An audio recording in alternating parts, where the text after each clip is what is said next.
This is Base Hit Ball 4.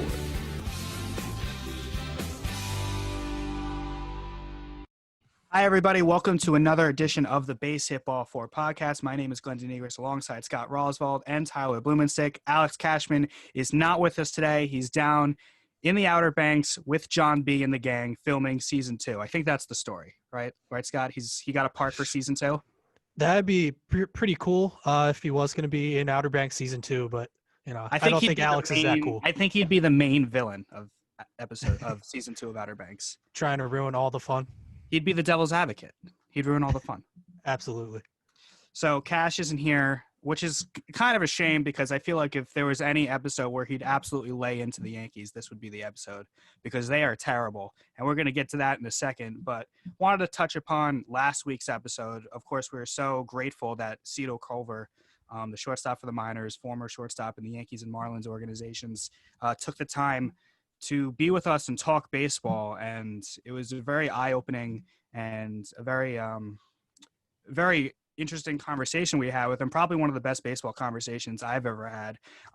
One takeaway I had from Cito that I really respect from him is how confident he is in his own abilities. I mean, if you Google Cito, guys, there's a lot of articles that say, hey, first round pick, didn't make it. The word bust gets thrown around. And this guy has all the confidence in the world. He immediately, when we talked about his offense, talked about how like Josh Donaldson, for example, didn't turn it on until 28, and that's where he is age-wise. So something that really caught my attention was how confident he still is, because we've all played baseball, and we've all been in those ruts, kind of like how the Yankees are in right now, where you just like, I suck. I am terrible at this game, and I'm never going to get hit for the rest of my life.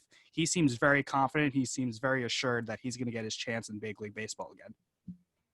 Yeah, I hope so. I mean, I didn't know much about Cito before we spoke to him, other than kind of the media buzzwords. Like every time he's brought up, like you mentioned, like what he's known for and like how he's known and how that ended up.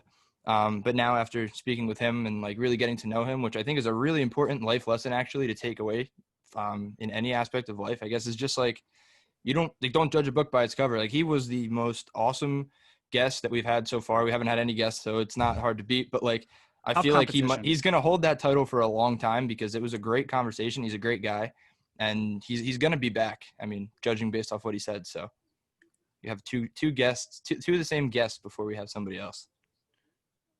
Yeah, I thought he was awesome.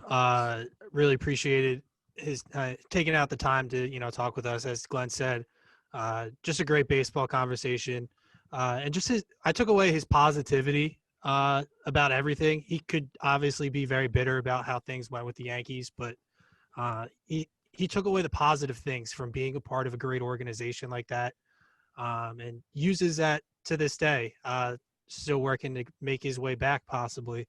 And obviously that Aaron Judge story was awesome. Mm-hmm. We've talked about whether or not you want to give Aaron Judge a long-term contract because of the injuries. But I think you have to factor in that kind of thing when you're signing a guy like Judge, is his character and his meaning to the people of New York and around him, that he take the time out to do that kind of thing. So just having that kind of inside information from Cito was awesome. And he's been tearing it up for the Miners, so good for him as well. So just a huge thanks to him. Did you guys see the definitely play he put up on his Instagram? Yeah, the glove flip. Like today or yesterday? Yes. Yeah, I think it was yesterday. That was real cool. So, of course, again, we want to thank Cito. And if you guys are really interested and haven't listened to the interview or show we did with Cito, you can find that on Spotify, Apple Podcasts, and right here on the YouTube channel. You just go down the archive. It's the last episode before this one. Getting right to the main kind of story of the week, and really kind of the main story that's been percolating over the last month, and that's how bad the Yankees have been. They are 21-20. They currently hold that final 8th seed in the American League playoff picture. I believe they are 5-15, 5-16 in their last 20-something games. It seems like every day there's a different reason why they lose. When they get good starting pitching, they don't hit. When they hit, they don't get good starting pitching. When they have a lead, their bullpen, which is supposed to be this lights out dominant bullpen, they blow the lead. Chad Green's blown a lead. Zach Britton's blown a lead. Chapman has blown a lead. Ottavino is not the same guy that he was last year. You talk about the offense. Mike Tauchman doesn't hit for power. This is a guy that we're like, oh, he should be a starter a month and a half ago, and he's cooled down. Mike Ford, who Alex Rodriguez, kind of sarcastically compared to Babe Ruth on a Sunday night broadcast a few weeks ago, he's completely fallen off the radar. Estrada and Wade aren't hitting. It's Luke Voit, it's DJ LeMahieu, it's Clint Frazier, and that's pretty much it. They just got Glaber back, and Eric. It's just out of control how bad this team is. This team reminds me, going into late September, of that 2007 Mets team that just finished the NLCS, losing the Cardinals the year before, and they had the big lead on Scott's Phillies. I think it was 7-game lead with 17 to go, and they just completely forgot how to play baseball. This reminds me of that 2011 Red Sox team that, again, was supposed to run through the Major League Baseball to the World Championship, and they completely collapsed in September and didn't even make the playoffs because of that famous Game 162 with the Rays and Longoria's home run. This team is so terrible in so many different facets that Brian Cashman today had to have a closed-door meeting with his team that almost never happens. It's amazing how bad things have gotten for the Yankees, and this is a team in the winter that everyone anointed as the World Championship team after Cole got signed. So it's just unbelievable what's happened to this team. Yeah, it's just really hard. It's been a struggle. Go ahead, Ty. No, go ahead. Sorry, you were cutting in. I think you beat me to it. Sorry.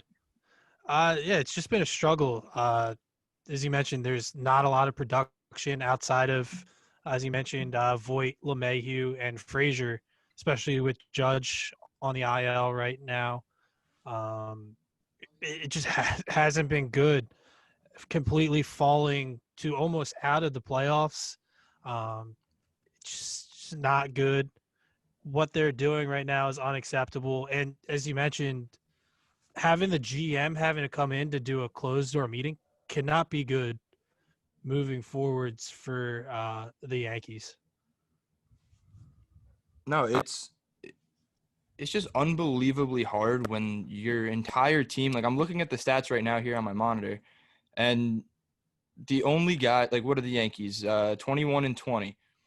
Luke Voit, Aaron Hicks, they've both played 37 games. Wade has played 34 games. Gardner has played 34 games. Gary's played 32. And then, this is where it starts the list of people who have hit the DL. And you have guys under here. It's Gary Sanchez, Urshela. I don't think Tauchman has. LeMahieu started out on the DL. Glaber, Judge, Andujar, Stanton. These are your guys that you need to have in the lineup. And I don't fault the Yankees for not scoring runs as much as I fault them for not staying healthy. But when you look at the bullpen, this is a healthy bullpen. Ottavino hasn't been hurt. Canley's not in, but he's also not contributing to the fact that they're sliding right now and they're giving up leads and they can't hold anything. But it's these guys like Chad Green who are expected to pitch well in high leverage situations. Zach Britton, who hit the DL but has come back and looked like he was back and ready to pitch well, but he slides at times and he's just not – we don't have that surefire guy that we should go to in the Yankee bullpen when preseason this back end of the bullpen was supposed to be the best in baseball. It's just really frustrating on that front. And everyone I see on Twitter who's a Yankee fan is like, Boone, Boone, Boone, Boone, Boone. And Boone isn't, completely innocent in everything. There's been some questionable decisions he's made. He's continued to play people that haven't performed, and some of his bullpen decisions haven't worked out. But how many times have we seen the Yankees, despite their injured lineup that can barely muster up 3-4 runs per game, have the lead in the 6th and 7th, and then your guys like a Green or an Ottavino or a Chapman or the Britton are supposed to be the 4 of the top 15 relievers in the entire sport. They blow the game. I mean, what else do you want Aaron Boone to do at that point? Nothing. Go ahead. I just at that point, it's like the players that are out there need to go out and produce. Boone can only do so much. He can put the guy that he thinks is the right guy into the right spot. But if Britton's coming in to face multiple lefties and he can't get those lefties out, that's on him. That's not on Boone for putting him into that spot, because that's the right decision. And we've always talked about the depth of the Yankees, but you can only live off of that for so long. Depth is great when it's like maybe 1, 2, 3 guys that are hurt, not every single important player on your roster that's hurt. You can't live off of having to play. I'm sorry, Eric Kratz is a great story, but you can't rely on Eric Kratz to be your everyday catcher if you're going to be a championship contending team. The Phillies had Eric Kratz on their team about 10 years ago, and he was old at that point. So you can't blame Boone for everything. The guy has managed 200 win seasons. Obviously, it's a different situation this year, but you can't put everything on Boone. I mean, let's just talk about for a second. Let's make a list of the guys that they've been missing. Let's go in the very beginning of what was supposed to be a 162 season back in March when Severino went down. So Severino goes down, Stanton goes down, Judge goes down, Glaber goes down, Canely goes down, Britton goes down, Urshela's now gone down. There's more that's just escaping my brain. You can't, as Scott said, you can't live and you can't survive off of depth like this. Because the Yankees, yes, they have good depth, and yes, they have people at the alternate site that we said a couple weeks ago and still holds true that they could start for other teams.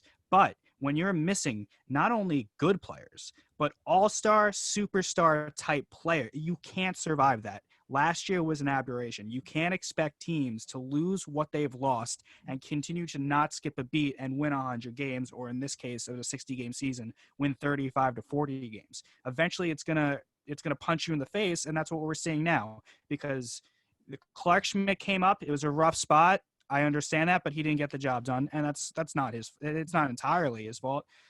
Davy Garcia had a great game against the Mets, kind of took a little bit of a step back against the Orioles. Tyler Wade is hitting under 200. Tyro Estrada is hitting under 200. Mike Ford is hitting. These are guys that aren't supposed to be the catalysts of the offense, and they are now because of all these injuries. So nobody's going to feel bad for you. But at the same time, you have to win the games that you have leads in when you're as injured as they are. And that's why I feel like the main culprit of this team right now has been the pitching and has been the bullpen. And we haven't even talked about how their starting pitching, led by Garrett Cole, has been completely underperformed their expectation. Cole has what, a 3.5 ERA? That's not what we're paying him $324 million to do. They don't really have a true number 2 because Paxton's hurt, and when Paxton was actually pitching, he wasn't doing that great. J-Hap's not, what he used to be, and they really don't. Montgomery sucks this year. I mean, he's coming back from Tommy John surgery, but he hasn't pitched well, so it's really a struggling Cole. Tanaka, who's always been consistent throughout his entire career, he is who he is, and you're going to get what you're going to get from him, and that's a solid chance to win every single time. But other than those two guys, you don't have anything. It's the truth. And I just want to go back to like Monday night's game against Toronto where they blew the lead and kind of compare that back to the fact that people are really pinning this on Boone. Now, it's what, the 6th inning? Or no, it's the 4th inning. He goes to Holder. Holder pitches extremely well. Probably the best we've seen Holder all year. 1 hit, 1 walk, 2 strikeouts he got 5 outs, 30 pitches. Beautiful. Then he goes to Chad Green, 3 earned runs. And then he goes to Adam Ottavino, which I thought was going to stop the bleeding. But I don't even blame Ottavino in this particular situation, at least, because this headline right now that I see here on ESPN, or it's an Associated Press headline, Green, Ottavino, waste lead, hit hard as Jays topped Yanks 12-7. Green, I agree with, should be in that. But yesterday was on Luke Voit. I'm sorry. It's not talked about enough. Luke Voit was hit 2 ground balls in that inning. The first one he booted and flipped it with his glove back up towards home plate. And the next one was kind of a tweener that he probably should have gotten. And both of those happened with 2 outs. And that was the reason that Ottavino ended up getting hit hard, because that just absolutely takes everything out of your sails. And not that you have an excuse to get hit hard after an error or after unearned runs come across the plate. But it's just, I don't know. It's the blame is on the wrong people here. Like, you need to start holding people accountable. And I'm not saying Luke Voit deserves the brunt of this, because he doesn't. He's been carrying this team in Judge and Stanton's absence, especially on the home run front. But it's just like a new person every single day, and it's just so frustrating. And that happened against Baltimore too. And this time it was Garrett Cole on the mound. He was cruising the entire game. I believe it was the 6th inning. The Yankees were up 3-0 or 3-1 at that point. And Estrada boots a ball at third, and the inning completely unravels, and Cole gives up the lead, and the Yankees lose 6 to whatever. I mean, when everything has gone wrong and nothing has gone right for this team, and I don't know if a Cashman closed-door speech or a Boone closed-door speech where he starts screaming at anybody, I don't know if that's going to change anything. And we're getting to the point of the season where you only have 2 weeks left. Is this what this team is? Is this what this team was supposed to do? Can we just speculate a little bit? Absolutely like not. Like, what is that meeting about? Like, what do you say to a team like this? He's probably saying, "Hey, I believe in you guys." I can never imagine Cashman going in there and lighting the room on fire. I don't think that's his personality. But like, even if it's a positive message, like, what can you possibly say to a team that is all skin and bones? It's broken down before you absolutely have to bring up guys that really have gotten no major league experience. And we're even starting to do that, given that they're prospects that are ready, like Florial, Thairo Estrada, Clark Schmidt. Like, we're bringing these guys up that are ready. But aside from that, like, what do you say to a team that's just so stripped down that they don't know already? Like, what more do you think Cashman believes that he has to give this team, and that they'll be receptive to at the same time? I don't know. Like, I can't come up with I don't a know good either. situation. I'm sure the conversation went along the lines of, "Hey, I believe in you guys. Keep plugging away. Things will turn out fine. You guys are better than this. Blah blah blah." But this has been 3.5 weeks of playing like this. At some point, this is who you are, right? Yeah, and you gotta blame the Obviously it players. wasn't by design. That's what they weren't expecting to be, but at this No. point, it's what they are. And I'm glad you brought up Cashman there. At what point does he take any blame? I was talking with a friend last night. He had mentioned Cashman is really the only consistent piece outside of ownership in the organization that's been there since the last World Series in 2009. Mhm. At what point does Cashman take the blame for the last 2 years, at least the last 2 years, not going out at the trade deadline and doing anything to help the team? Last year they didn't do anything, but last year, these last 2 years, you can include this year, Cashman has this like idea of, we're not going to make a trade, but the guys who we're going to get back last year was a Severino, and this year it's going to be like a Judge or a Stanton or a Paxton. That's going to be our acquisitions. Like he uses that as a justification for not making any deals. I don't want to put so much like blame on Cashman for not making deadline deals, because you need two to tango. And if the other team is asking for way too much that you're comfortable giving up, you can't make those deals. Like, let's say Archie Bradley, right? If the Yankees really wanted Archie Bradley to shore up that bullpen and kind of replace what you lost in Canely when he was out for the year, but the Diamondbacks want Schmidt or Garcia or Frazier, and that's who they're asking for, they're not budging, Cashman's not going to make that trade.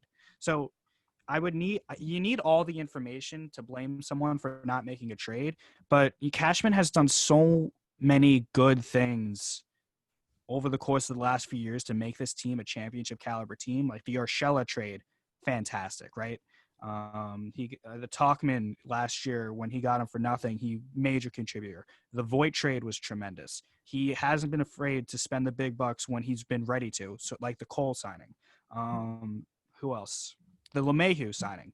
Instead of going after a Machado for all that money, he got a better player at 10% of what Machado makes. Obviously, it's not actually 10%. I'm just, exaggerating for the point of my argument.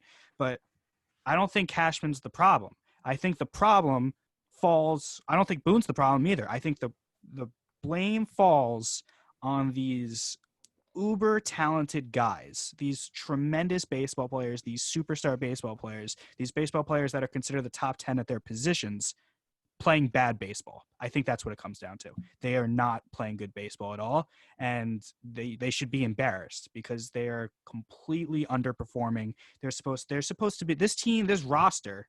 I know Judge and Stan are hurt, but this roster coming in rivaled what the Dodgers are doing now, and the Dodgers never lose. At some point, you can't look at Cashman, you can't look at Boone. I know that's the easy thing to blame. I know those are in every sport and every fan base will be quick to blame the head coach or the manager or the general manager or the owner. But in this case, I truly believe that the players aren't playing well and the players are to blame for this.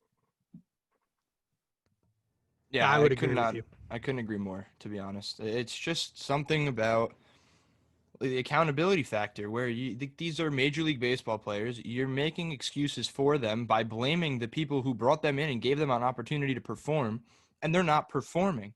This roster is constructed to be a Major League team. And if you look back to preseason predictions, there's nobody that's going to argue this.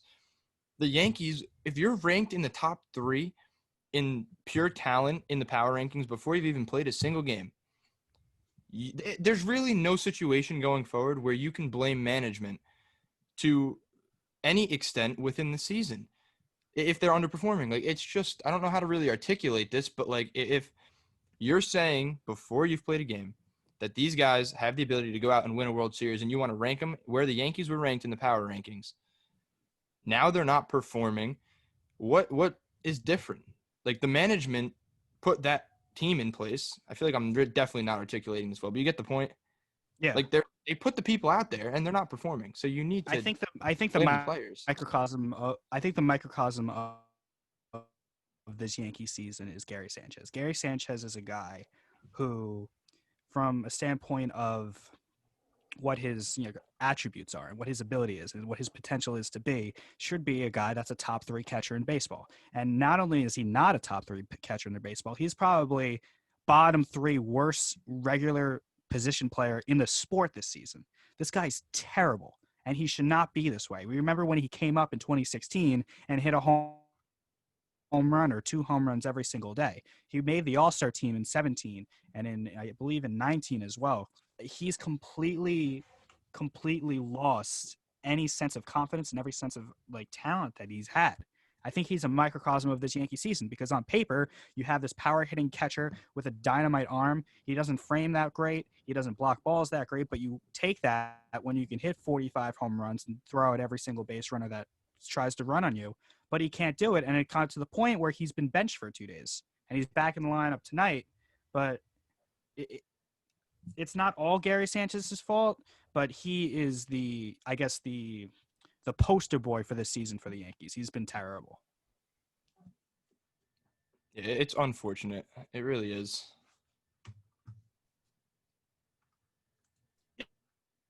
Yeah, that is huge because, as you mentioned, the guy he's a middle of the lineup bat for this team, and if he's not hitting, then the rest of the team doesn't really follow. And when I mentioned if Eric Kratz is playing over him, that's not great. Do you think there's any chance that the Yankees don't make the playoffs, or do you still think they'll be in there? I don't know. The 2 teams on their tail right now would be Baltimore and Detroit. Baltimore is at 19-21, and I believe Detroit. Seattle is right there as well. Is Seattle right? Let me. Seattle's 19-22, and the Tigers are 18-21. Yeah, the Yankees do have a 4-game set against Baltimore this upcoming weekend. I think they'll sneak in, but it wouldn't surprise me if they didn't. I mean, this team is playing that badly that can you imagine what the fan base would do if they didn't make the playoffs and the Baltimore Orioles did instead, or the Detroit Tigers did instead? I mean, I wouldn't advocate for firing Boone because I personally like Boone. I kind of defend Boone sometimes, and I defended Boone earlier in the show. But at that point, you got to get rid of someone if the Yankees don't make the playoffs. This is a team that's supposed to win the World Series and win the World Series going away. That's how good we thought they'd be. So if they don't make the playoffs, is there or will there be some sort of sacrificial lamb or kind of someone to like pay the price for this? Or do you think they just say, hey, this is a weird year, 60 games. We didn't have a full spring training. We had to stop and start. We didn't know if there would even be a season. Let's just chalk it up to hey, lost year, 2021. Let's bring the same crew back and see if we get better results. What do you think happens if the Yankees don't make the playoffs? I don't think anything, to be honest. It's just the Yankees are the worst of the best right now. Like you mentioned, the teams behind them, and albeit like the teams that are behind them are not that far behind them. But like every team ahead of them is a good baseball team with the exception of maybe the Toronto Blue Jays, who made a splash at the deadline and are really making a run for this. I think they're going to make the playoffs, and they're going to be able to make a run for the playoffs depending on who they get back. Like they're going to be able to go through the playoffs and be okay. Like I just feel like everybody is slumping at the same exact time. Like you look now, like Andujar is starting to actually hit the baseball the last couple of days. And that would help this team huge, especially just given the volatility with injuries. And Judge is going to come back. I mean, I don't know if Boone or Cashman said it, but said that he'll definitely be back before the playoffs, which at the time when he said it, it seemed like a very long way away, but it's not. It's 2-3 weeks, maybe. Like, it's really not that bad. Not 2 weeks, 3 weeks probably is more accurate. But there's one game above 500. It's an expanded playoff. They're going to get in. They're going to be healthy to make a run, and I think it'll be fine. I'm not worried. But if they get the 8th seed, they have to play Tampa right off the bat. Yeah, but that's not a problem. Like, when healthy, the Yankees are a better team than Tampa is. Like, Tampa is pretty much the opposite of the Yankees right now. Like, they're a semi-talented team playing well above their standards, and they've been doing that the last couple of years, and they're starting to rebrand themselves kind of not as that team where they're a team of average baseball players put together as a team to play well and win baseball games. But now guys on that team are making a name for themselves.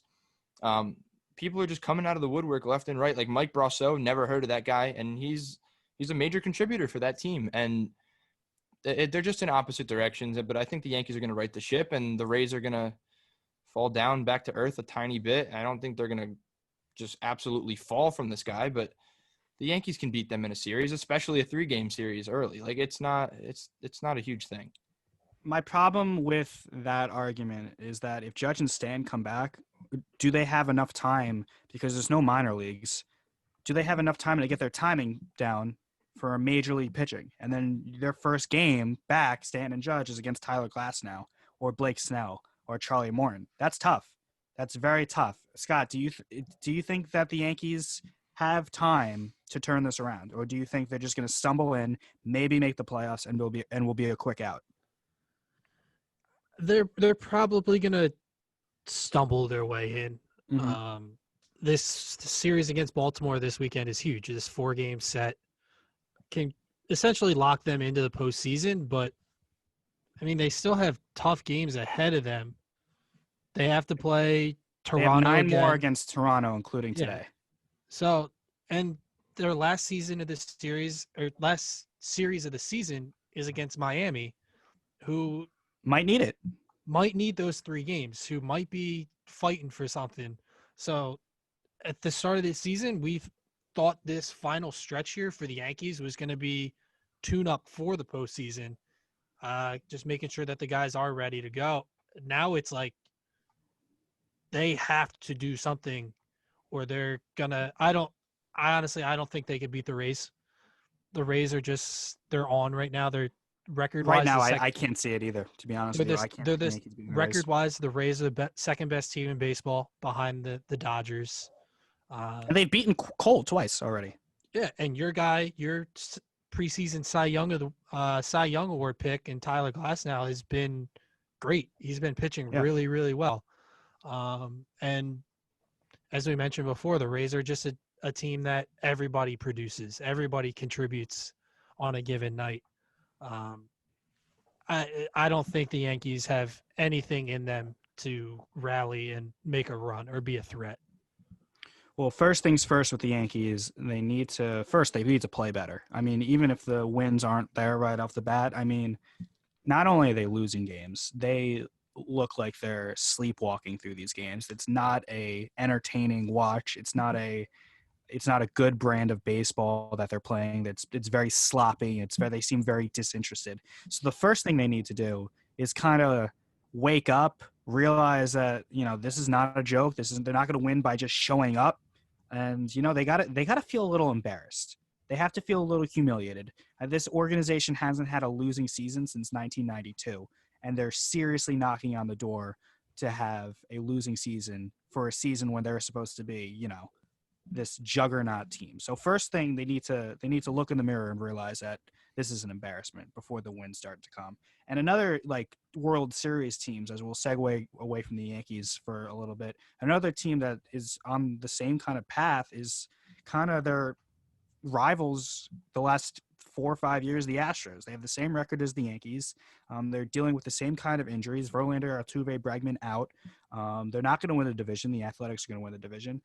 They're going to make the playoffs because, I don't know if the Mariners are going to catch them, or if kind of the same way the Yankees. I don't know if the Mariners, Orioles, or Tigers are going to catch them. But the Astros as well are terrible. Who could have thought in July, when this first started this season, that the Yankees and the Astros, who we all thought were a shoo-in for the ALCS again, would be as bad as they are? Yeah, huge shocker. I'm honestly, I don't think you could say I'm more surprised that they're bad as worse as the Yankees. But it's been rough to watch. Altuve is an absolute shell of himself at this point. Mm-hmm. Same with George Springer. Terrible time for him to have the worst year of his career. Going into free agency already with the stench of the whole cheating scandal, who knows what his market would have been like anyway. But now that he's not playing well at all, doesn't help. Verlander not being there with the injury has killed their pitching staff. McCullers, I believe, got an MRI today too, or got an MRI recently. Yeah. And like Zach Greinke's out there doing weird stuff on the mound where he's telling batters what he's going to throw, and just being a weirdo. I don't know if he's like trying to find his way out of there, or he's just like gone off the rails. How many more years does he have on that contract? I think he's still got a few more, because that was what, a 7-year deal when he signed it with the Diamondbacks. Mm-hmm. It's been a couple years now. So he is 36 years old. I think the Astros are a very interesting team to look forward to or look at as we go into the future, especially with this kind of season that they're having, really struggling. You look at the Yankees season, and you look at the Yankees roster and the contracts that they have and the service time that the young stars have and how many more years they have left until free agency. And worst case scenario, if the Yankees just have this terrible September and they miss the playoffs, it's embarrassing, it's humiliating, and they should answer to it. But you can also say, hey, we have these talented guys locked up for 3 or 4 more years before they make big money. We still have a window in the future. The Astros, you can't say the same thing, because as you said, Springer's going to be a free agent. After next year, I believe Correa is a free agent. And all these guys are going to start, you can't keep all of them. So we're getting to that point for the Astros where we might be thinking, hey, did this window close? I don't think it closed. Or closing. It's starting to close. It's not as wide open as it was 3 years ago. And the Yankees are down, boys, 2-0. Right. No, I think it's on its way to being closed. I don't know. It's the same situation as the Yankees. Like, there's really no other way to put it. Like, they have the talent. The Yankees have much more talent than the Astros do in terms of a well-rounded team. Like, the Astros bullpen is nowhere near what the Yankees should be. But they're just in the same position. So I don't know. It's a very good question, though. Scott, what are your thoughts on the Astros window in the future? It's definitely closing, and just like looking at it, it would be really intriguing to see what they could do, like if they just decide to blow it up. Because like if you were to trade in Alex Bregman, you're getting a whole lot back for him. Yeah. And not only would you get a whole lot back. You'll get a whole lot back who are close to being ready. You won't get single A guys. No, you're getting guys that are just about ready to be major league producers. You can trade Altuve. He's only 30 years old. You're not going to get a ton back, but you could still move him.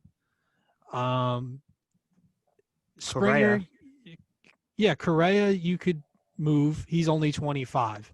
Or you can hold on to him and kind of keep him there as The your building block for the next yeah. season, for the next dynasty, I guess. Because Verlander's 37, Greinke's 36. Mhm. They're not getting any younger. McCullers isn't getting any healthier. No. And then, I mean, you have a guy in Roberto Ozuna who has his off-the-field issues, is still a good reliever. So you could trade him as well and get some pieces back. And they're also an organization that has done it before. They tore it down and lost 100-plus games 3-4 years in a row. So we know they have an ownership that's willing to do it. But, yeah, I think their situations are completely different than compared to the Yankees. And I think what happened was with the Yankees and the Astros fan bases and the media that covers those two teams. And I guess we're guilty of this as well. We completely underestimated how tough the American League is in general across all three divisions. You look at the playoff picture, the Rays very good. The Indians, who just traded Clevenger, the 2 seed, they're 26-15. The A's have had a great year. The White Sox have had a great year. The Twins are right there again. The Blue Jays are an up-and-coming team. The White Sox are an up-and-coming team. This is a very tough American League playoff to navigate. All right, I agree with you in terms of this season, but I don't think this is I don't think our predictions were wrong necessarily. Like, if you look at this, the Yankees have played 41 games. That's literally that would probably be around quarter. Memorial Day of last. It's a quarter of a normal season, but in 2020 COVID land, we're 2 weeks or 3 weeks away from the playoffs. Mm-hmm. These teams, like the Tigers, that are 3 games from 500, the Royals are a bad team. These aren't good baseball teams. The Royals aren't performing. They're 14-28. But you look at a team like the Mariners that are 3 games under 500, the Orioles too. Just every team, even the Marlins, they are 500. The Mets, 19-23. Over the course of a full season, the talent gap is going to separate itself to the point where I think the only prediction we got wrong is the fact that this season was going to play out rock chalk like any other season. And that is where we got it wrong. But I don't think the American League is as strong as you're making it out to be. The Yankees have played 41 games, and it's September 9th, the day we're recording that. In 2021, assuming that, we play the full 162, their 41st game will be May 19th against Texas. Yeah. And they would still have 4.5 months left of baseball to play. Yeah, you got 120 games to make that up. It's I don't know. What's the likelihood of the Marlins sustaining? They've played 36 games so far. They're 18-18. What are the odds of the Marlins finishing 81-81 over the course of 162? It's not going to happen. It's not I don't know. It's just weird. It's a weird season, but I don't think the AL is truly that strong. Scott, what do you think moving forward with the American League? Do you think teams like the White Sox and the Athletics, do you think those teams have staying power over 162, or do you think this is a product of a season that's 60 games long? I think the Athletics, yes. The White Sox are probably a candidate of a team over 162 that probably would have regressed a little bit back towards the mean. I think the Indians would have done the same thing. I think the Twins are a team that would have kept at this pace. They're in third place in their division. They have 27 wins, which is incredible. I think they're the best. I think, in a sense, that the AL over a full season would have gotten pretty big again. I think the Orioles would have fell off. The Blue Jays probably would have regressed as well. But in the case of this shortened season, the young teams, they have a ton of energy to go every single day. I think, Glenn, you tweeted it out last night. Imagine your star players playing every single game of the season. Yeah. Because Vladdy Jr., Biggio, Bichette, I mean, he's hurt right now, but a ton of those Blue Jays guys are out there every single night, just playing because they love to play. They're young. They don't really care. Like, and I think that has a sense of why those younger teams are still relevant at this point because they have nothing to lose. I'm glad you brought up my tweet because I was thinking about this, and I tweeted this on a different tweet earlier yesterday. When seeing that Glaber, one day after playing his first game back from the IL, was benched, and how that was an organizational decision, and that's what they were going to do no matter what happened. Do you think it's counterproductive to just give an abundance of rest to these young guys in hopes to prevent injury? Do you think that could actually add to their injuries? Do you think that could actually be not beneficial to keeping them on the field? Because it seems like the Yankees do this more than any other team in baseball with their off days and how stingy they are about giving everybody rest. But they are the team that's constantly hurt, and that is the team that's more hurt than anyone over in baseball over the last 2 years. So do you think there needs to be an organizational philosophy change over how this team, utilizes their lineup and who plays and who gets rest? I mean, because we celebrated, the Yankees played Baltimore this weekend. They celebrated Cal Ripken playing 1,000,000 games in a row, and that's crazy to me. Like, I've been so desensitized to people playing 10 games in a row. It's wild. I just think it has something to kind of compare to like an immune system of sorts. It's not really comparable to that. Like, I'm not an orthopedic, but and I can't really speak on the science behind it and the whole biological makeup and everything with exercising and returning to play and strengthening your body. But you got to imagine, if these guys are sitting on the bench and you go back, they don't have time to rehab in AAA. They're going to an alternate site. They're playing a simulated game.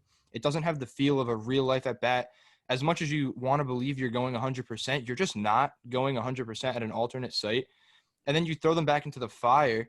And yeah, I kind of agree with you. The fact that I think it's detrimental to these players. And I don't know. It's just one of those things. And all the outside fan talk about injuries and there's something wrong with the team doctors. We've heard it with the Mets in years past, when they couldn't stay healthy.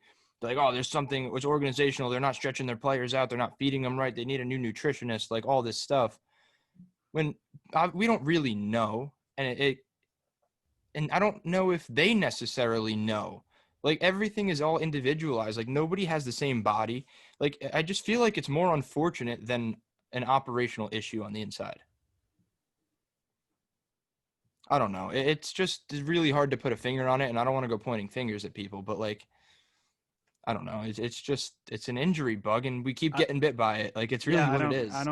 It's weird. They have to be doing something wrong. But a guy I don't know. A guy like Glaber, who's 22 years old, 23 now, yep, should be able to come off the IL and go right back into playing every single. I agree day. 100%.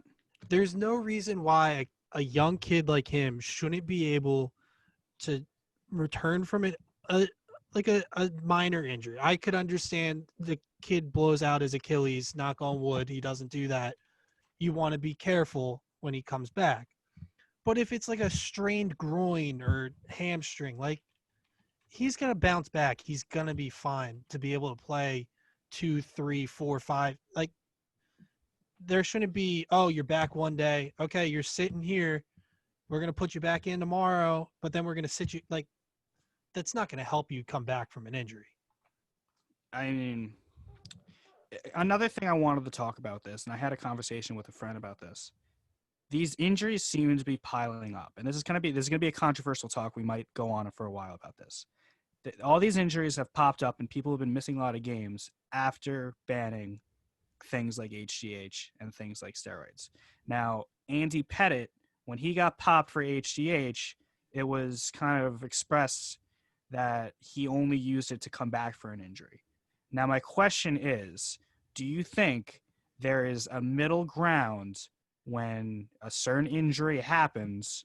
These guys make a lot of money. These guys are very valuable to a billion-dollar industry that is Major League Baseball.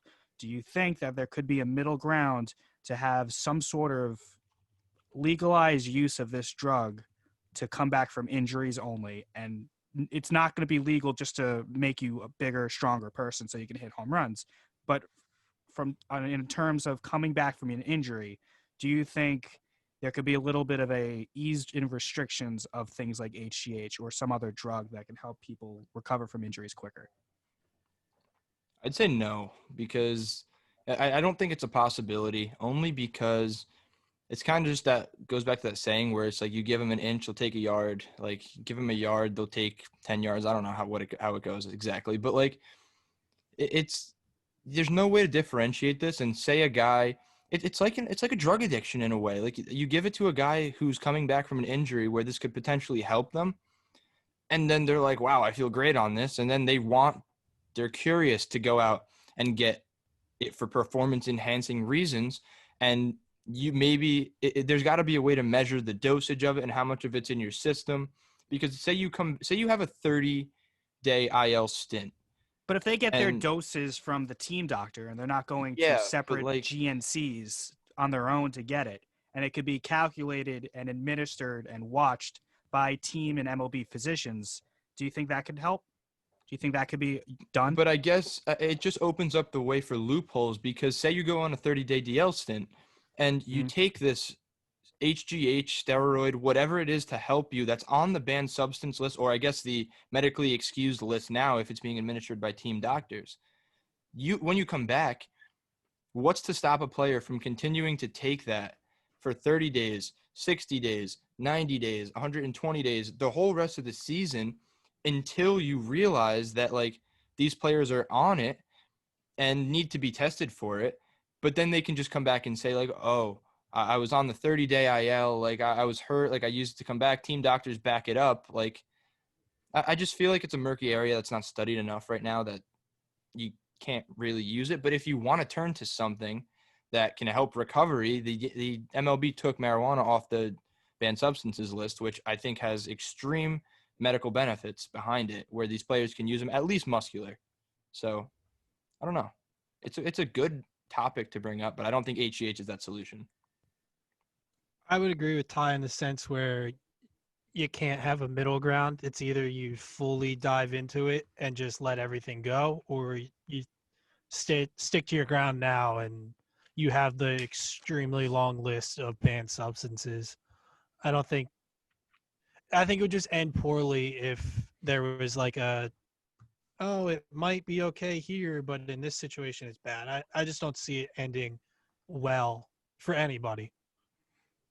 Well, I think maybe not that specific idea, but I definitely think something should be done from a Major League Baseball wide, I guess, trial, because these injuries keep racking up. And not only are they just like small injuries, these are big injuries to big players. And this is an industry that makes a lot of money off of the likeliness of those players. So I think anything to keep those guys on the field, they should consider, even if it's kind of taboo, especially in Major League Baseball, with their very strict drug policy. We're going to move on to the National League. Scott, your Phillies had a big weekend against the Mets. They won 3 out of 4. Is that what they did? Split. They split 2 out of 2. Yeah. I mean, that's fine. You didn't lose any ground. You didn't gain any ground.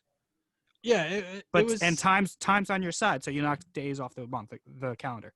Yeah, it was in my eyes, it was a disappointing weekend for the Phillies. I thought they should have went in and taken 3 out of 4 against the Mets.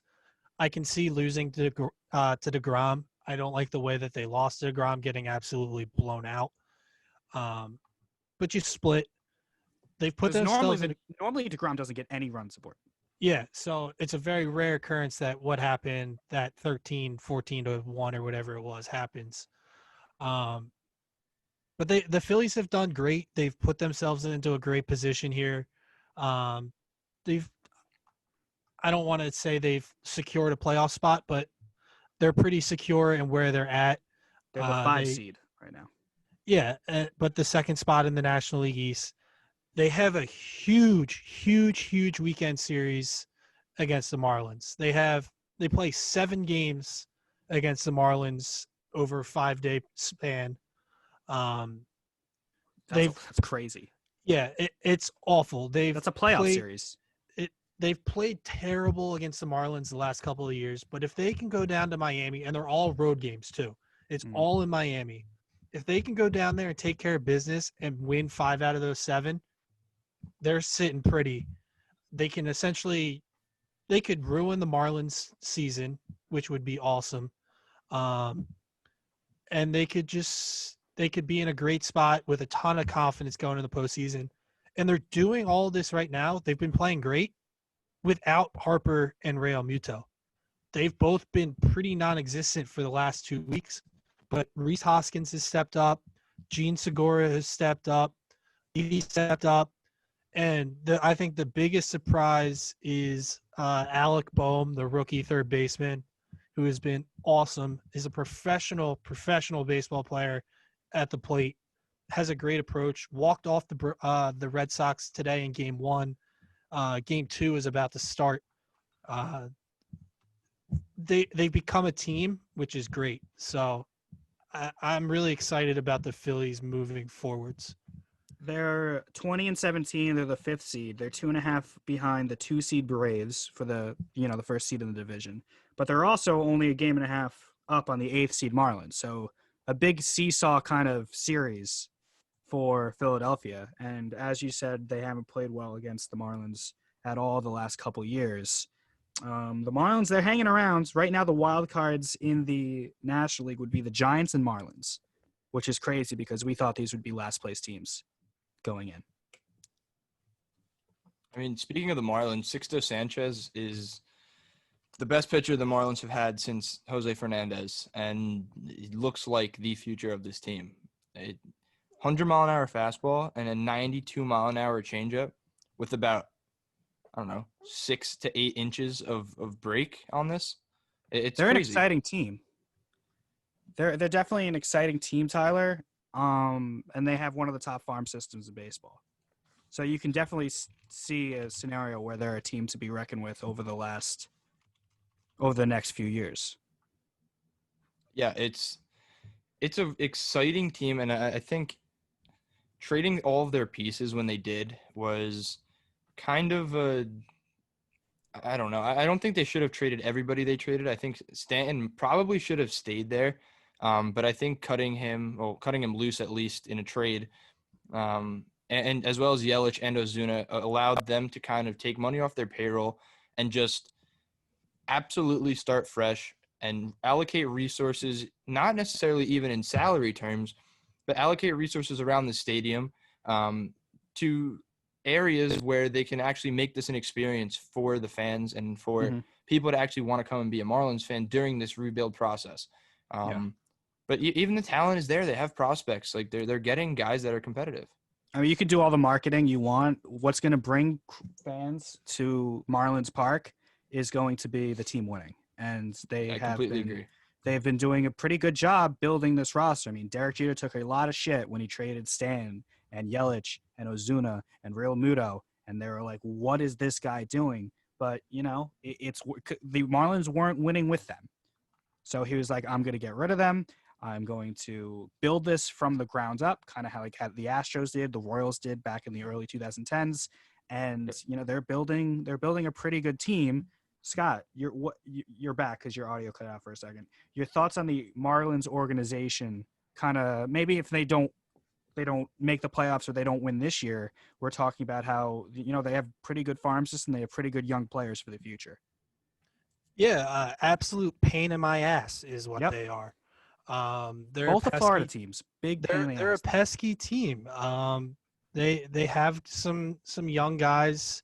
They got Sixto Sanchez from the Phillies in the Real Muto trade. They got Jorge Alfaro. They just called up one of their top prospects in Jazz Chisholm, who's an encouraging prospect at shortstop. And then they went out and got Starling Marte, who's a good player as well. They bought and sold. They kind of they got made rid of VR because they thought they were in a position to move forwards. I think they're building something nice down there, roster wise. As an organization as a whole, I don't think they're ever really going to be that relevant, just because they don't have the fan support. That stadium is empty every single night of the year. Doesn't really matter. Me and Ty were talking. You couldn't hear us. They win, people show up. That's how it works in sports. You think? Yeah, I do. See, I do. and that's a good point though, because I remember going to a game in the old Marlins Stadium, back when they shared it. They didn't share it with the Dolphins, but there were still Dolphins. Or maybe they did share it with the They Dolphins did at that share They it. did. time. So they They did. did, right? Yep.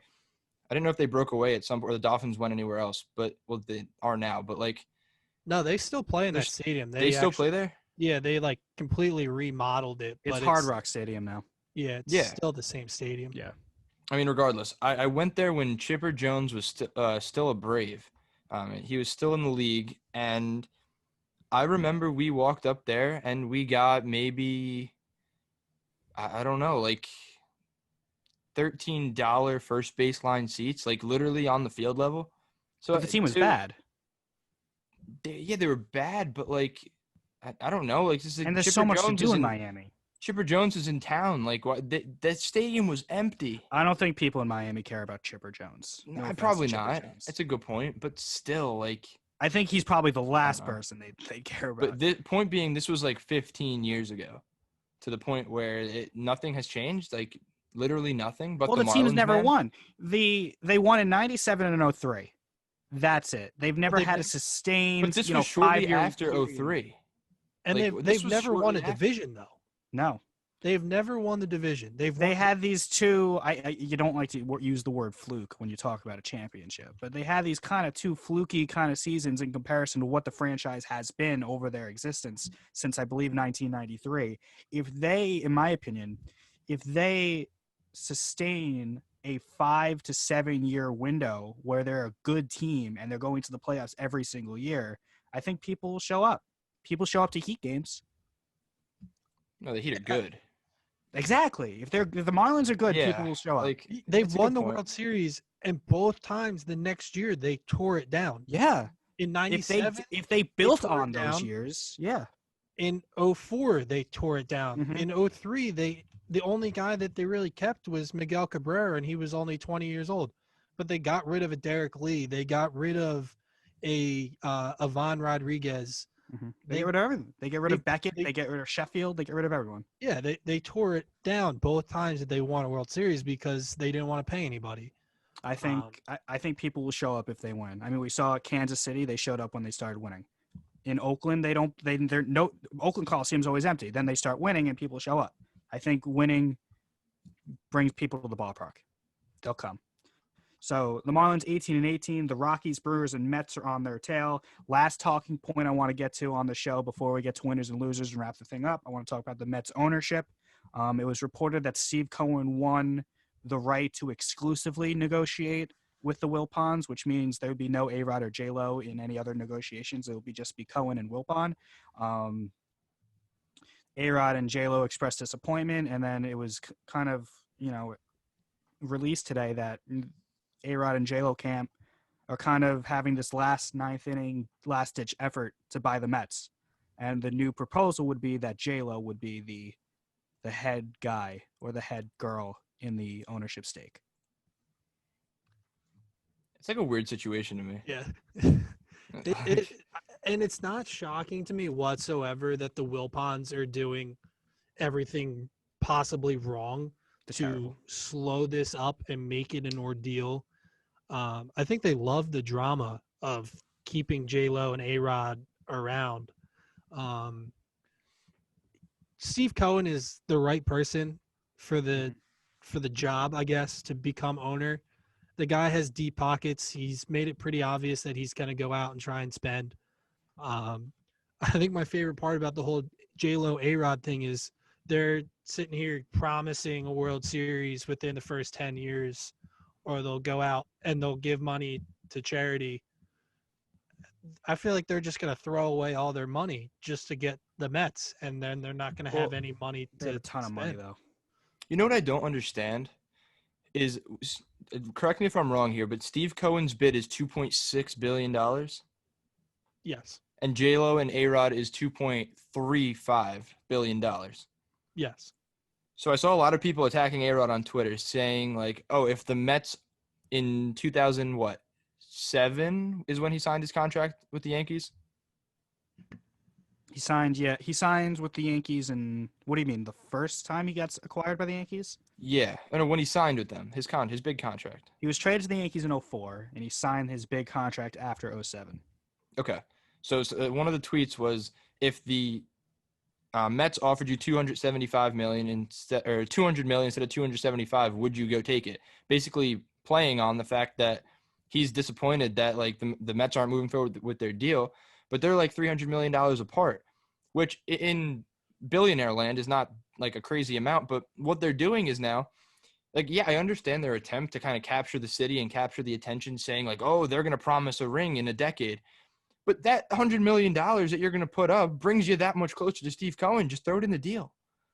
Bring yours from 2.35 up to 2.45 and try to come up with the other $150 million. It's not like they're being bankrupted by this, but like if you want the team, match the offer and really state your case or outbid the guy.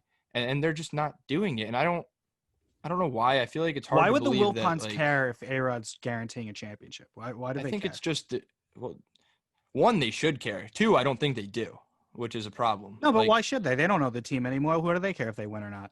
it's kind of their baby. They're I mean, clearly they've not had it Met for the fans, longest the way time. they've run the team over the last 2 decades. But if you're selling the team in good faith, and I think the league cares, not that every owner comes in saying, Yeah, like, I'm we're sure not the going to Wilpons are win. worried about which owner would get approved or which new owner would get approved by the other 29. Yeah, but regardless, is like I don't think I think A-Rod's a half decent guy. I would even go as far as saying I think he's a good guy. Aside from his scandals and what he's been doing, I think he's Oh, fine. I love A-Rod. He's Yeah, tremendous. he's a good guy. Like it, I just think he's trying to bite off more than he can chew with this, and you got to come up with a stronger offer than that. I think from a public persona kind of standpoint, I think a J-Lo A-Rod ownership of the Mets would be much more entertaining to a casual fan or a casual kind of baseball watcher than Steve Cohen. I know Steve Cohen's like this lifelong Mets fan, and he's going to live his dream and buy his favorite team. But, you know, A-Rod and J-Lo are A-Rod and J-Lo. I think that'd be fascinating watching A-Rod and J-Lo go up against Derek Jeter, Marlins versus Mets. I think this is a question to debate a different day, but I think exactly what you just said is the problem with baseball. You're getting excited over A-Rod and J-Lo owning the team and that creating excitement. And I think there's so much of that around the league where everyone looks at these owners as these figureheads and whatever, and not enough focus on the players. But I think we could debate this on another episode. We'll get into it next week, I guess. Do Mets fans really give a crap that it's A-Rod and J-Lo owning the team when they're not going out there and winning? Like they don't care. They want to see a winning product. It doesn't matter if you have two of the most polarizing celebrities owning your team. Like I think the Mets fan base will be happy with whoever buys the team, as long as it's not the Wilpons. I think they hate them that much. Yeah. I don't think they have a preference. But, you know, we'll see what happens over the next couple of weeks, couple months with the Mets sale. All right, moving on to winners and losers. I have my loser. We talked about them for the majority of this podcast, but I don't have a winner yet. So you guys can go first. I'll start with Scott, and I'll think of a winner. All right. So my winner of the week is going to be the team that is on the opposite side of the Yankees' dread right now, is the Toronto Blue Jays. They've been awesome the last couple of weeks. They've put themselves into second place in the division. They got a bunch of young kids that just love to play. They play hard with Vladdy Jr., Bichette, Biggio, Gurriel Jr. They're an exciting team. My loser of the week is the Washington Nationals and their social media team. A couple weeks ago, tell me why. They put out a graphic and a tweet saying, "It's not so hard to beat Philadelphia as Philadelphia says it is," tweeting out all these graphics of their success against the Phillies for the last couple of years. And since that tweet went out, the Phillies have beaten them 6 straight games or maybe 7 straight games, absolutely destroyed the Nationals. The Nationals are in dead last in the National League East, and the tweet has since been deleted. So they're my loser of the week. It's a bad week for social media teams. I think the Red Sox social media, the Twitter account, I think they had this tongue-in-cheek tweet about the luxury task, kind of poking fun at not signing Betts, and it got ripped apart. And I think within 15 minutes it was deleted. That's rough. Yeah. Not good week for social media teams. Nope, not at all. What do you got, Ty? So I'm gonna start with my loser first. I'm gonna go with the Astros. They're sliding for obvious reasons. And it just makes me really happy to call them a loser and be able to have a segment where I can just slot them in for a week. I'll probably do it again. I hope I get to do it again. But as far as winners are concerned, I don't really know. I don't know. Can you come back to me? Yeah, come back to me. No.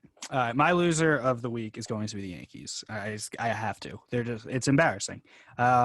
I tweeted this. I tweet a lot of things. I tweeted this yesterday. I think Steinbrenner should drive to Paramus, knock on my door, and personally apologize to me for everything they've put me through. It's that bad. Yes, yeah. Watching the game yesterday, or not watching the game, following the game. I had a dinner thing, but looking at my phone and checking the score yesterday was the slow death for me. It was terrible. It was embarrassing, and they're losing today, of course. So it just doesn't get any better. So the Yankees are my loser. My winner will be the White Sox, 26-15, first in the Central, a run differential of plus 53, which is second in the American League, second to the Indians at plus 54. They have some good players. They got Giolito, they got Roberts, they got Jose Abreu, they got Jimenez. They're a good young team. And, everyone talks about the Cubs in Chicago, the Cubs.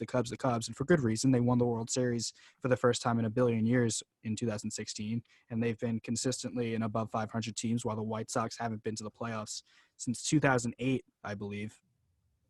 But the White Sox look like they will finally make the playoffs after 12 years, and good for them. I like when big markets are good. I think that's good for all sports. I think basketball is better when the Sixers and the Knicks and the Lakers are good. I think football is better when, the Cowboys and the Giants and, the Eagles and all those teams are good. And I think baseball is better when the Chicago, New Yorks, and LAs and Bostons are good.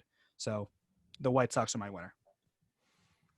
Well, you kind of just stole my winner. I was gonna go a collective top three of the AL Central with the White Sox. You can the do Indians, that. Go ahead. and the Twins.